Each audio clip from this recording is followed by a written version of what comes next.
프란치스코 교황이 다음 주에 재위 10주년을 맞습니다. 교황의 행보 가운데 여성을 교황청 고위직에 임명했다는 점을 짚어봤습니다.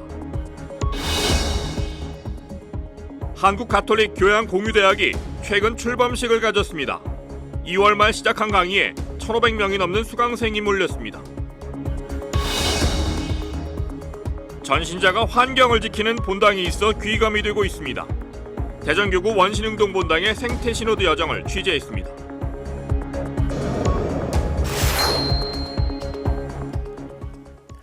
시청자 여러분 안녕하십니까? 3월 9일 목요일 CPBC 뉴스입니다.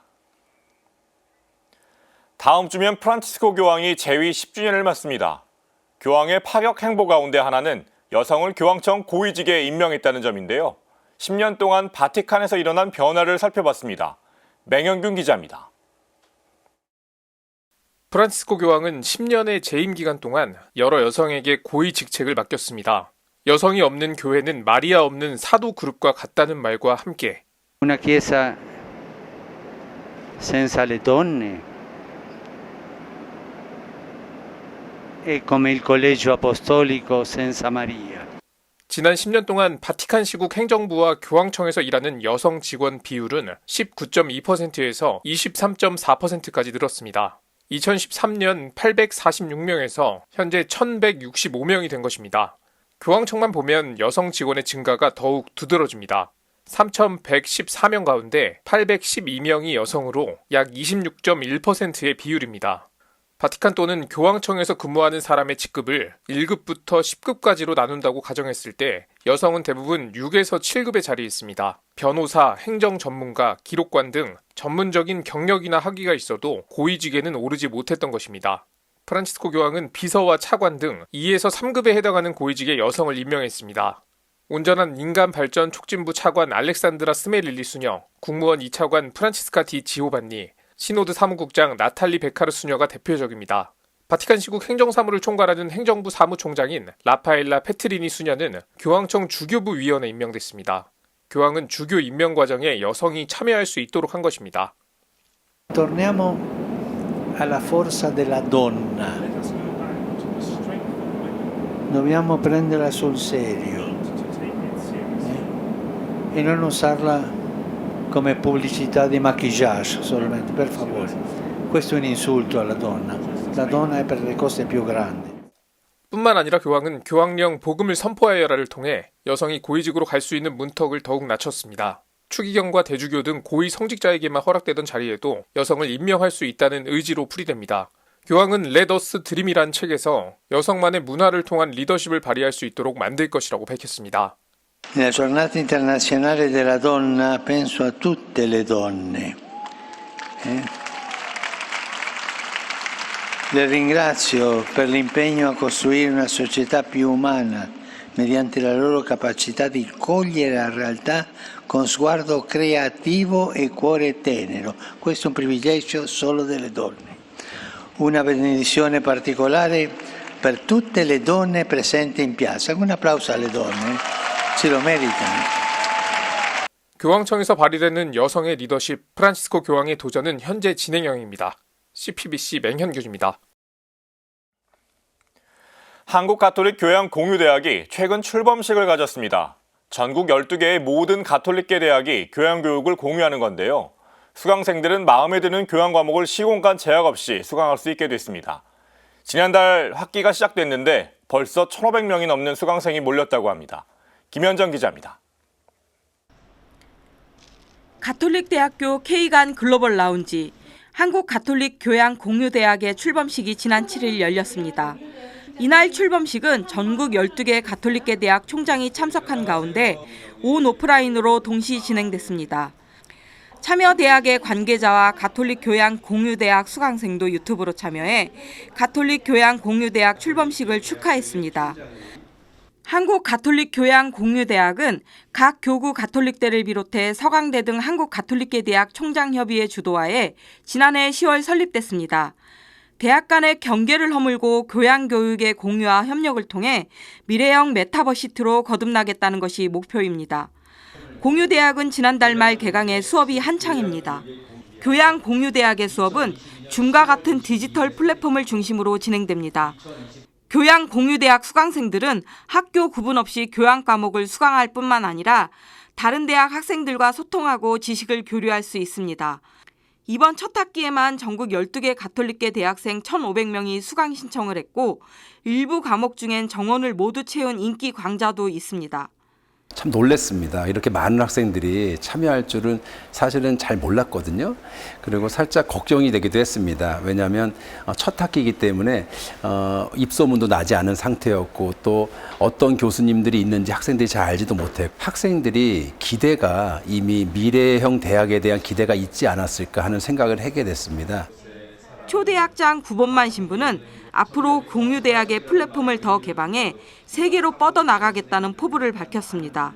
세계에 있는 가톨릭계 대학들의 네트워크, 그다음 세계에 있는 여러 명문 대학들과 함께 이 공유대학 플랫폼을 함께 공유하면서 여기서 많은 학생들이 함께 듣고 플랫폼을 최대한 활용해서 많은 학생들이 이 안에서 전인적으로 성장할 뿐만 아니라 우리 가톨릭 교육의 목적인 복음화에 대한 내용들이 바로 실현될 수 있도록 하는 것이 저의 꿈이기도 하고 포부이기도 합니다.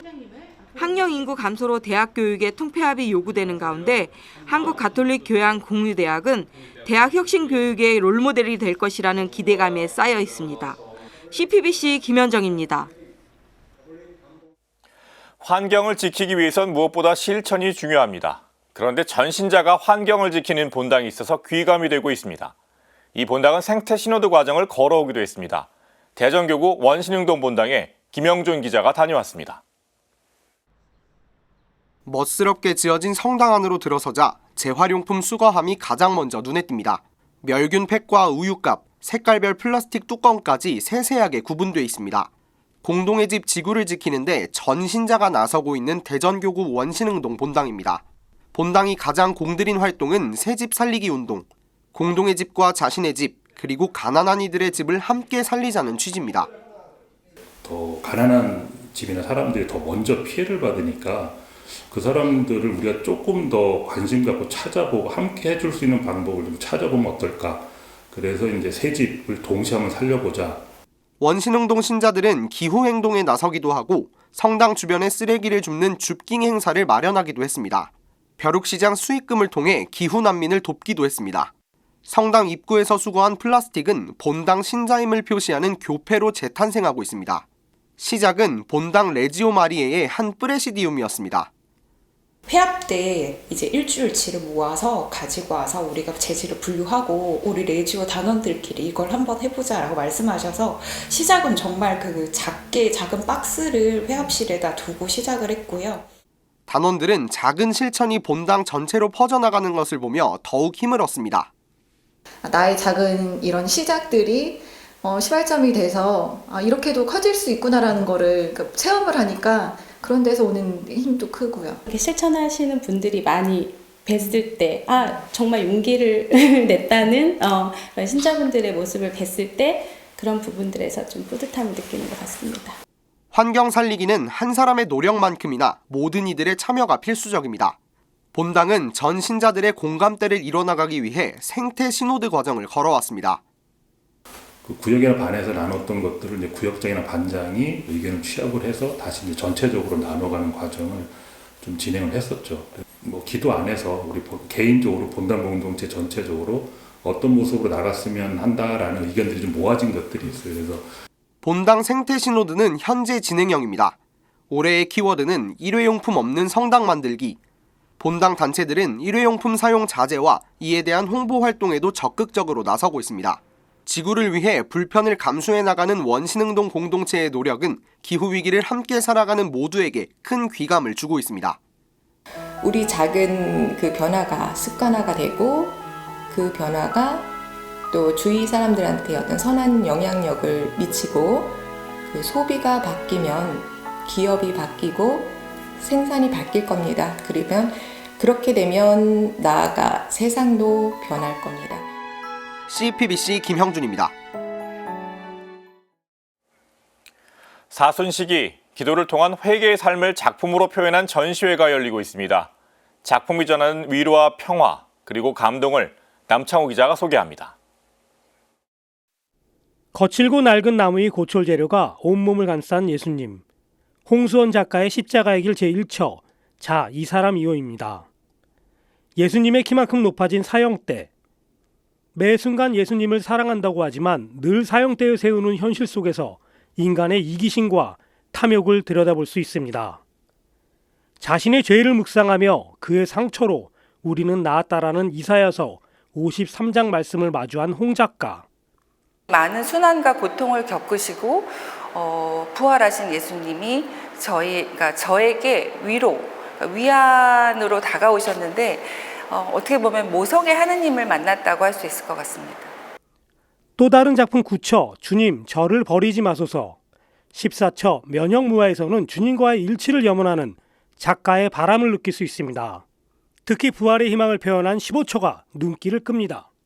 예수님이 이제 우리 각각 하나하나를 안아주시는 이것을 이제 15처 부활로 하면서 새로 태어난 나, 내가 하느님 안에서 새로 태어난 나를 작업으로 표현한 것입니다. 가브리엘 대천사가 성모 마리아에게 예수님을 잉태할 것이라는 예고, 전시의 주제는 빛으로 그리는 기도입니다. 천사의 모습이 등장하는 회화 작품을 스테인드 글라스의 그리자유 페인팅 기법으로 표현한 전시회입니다. 윤지원 작가는 수호천사를 주제로 모든 악으로부터 보호해 하느님께 인도하는 작품 10점을 선보였습니다. 이 작품을 보시는 분들이 하루하루를 살아가시는데 수호천사와 하느님의 은총으로 좀 은혜롭게 은총 가득한 삶을 살아가시기를 좀 바라는 마음으로 작품을 하게 되었고요.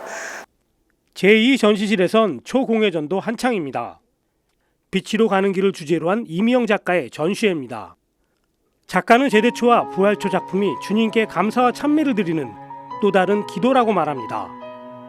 초에 담긴 주님만 바라보면서 잠시 쉬어가길 바라는 희망을 담았습니다. 은총의 사순 시기에는 그리스도와 함께 머물며 진정한 참회가 필요합니다. 새 전시회는 오는 16일까지 서울 명동 갤러리 1898에서 열립니다. CPBC 남창호입니다. 이상으로 뉴스를 마칩니다. 시청해주신 여러분 고맙습니다.